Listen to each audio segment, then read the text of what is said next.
असा विमान अपघात झाल्यानंतर अर्थातच सगळ्यांना दुःख होतं, मात्र यंत्रणांना लक्षात घ्यायचं असतं की हे झालं तरी कसं. बोईंगसाठी, आता बोईंग कंपनीसाठी सुद्धा सगळ्यात महत्त्वाचं काही असेल, भारताच्या डायरेक्टर जनरल ऑफ सिव्हिल एव्हिएशनला, भारताच्या हवाई उड्डाण मंत्रालयाला आता काही महत्त्वाचं असेल तर तो आहे ब्लॅक बॉक्स.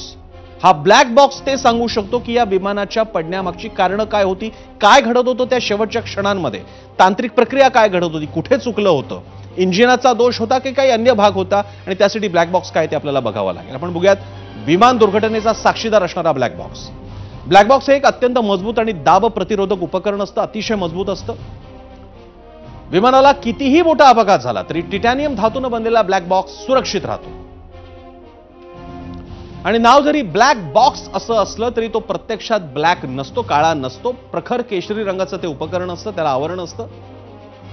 या ब्लॅक बॉक्सचे दोन भाग असतात. फ्लाइट डेटा रेकॉर्डर FDR, जो विमानाची वेग, दिशा, उंची, इंधन पातळी, विद्युत पुरवठा, अन्य यंत्रणा याची माहिती नोंदवत राहतो. तर कॉकपिट व्हॉइस रेकॉर्डर CDR हा कॉकपिट मधील पायलटचं संभाषण रेकॉर्ड करतो.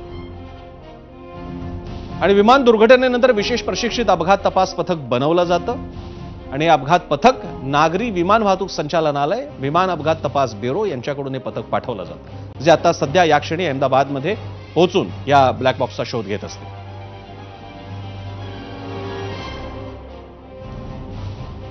हा विमान अपघात कसा झाला असेल हा प्रश्न सर्वांनाच पडलेला आहे. त्याचं अचूक कारण तर खरं सखोल चौकशीनंतर समोर येईल, पण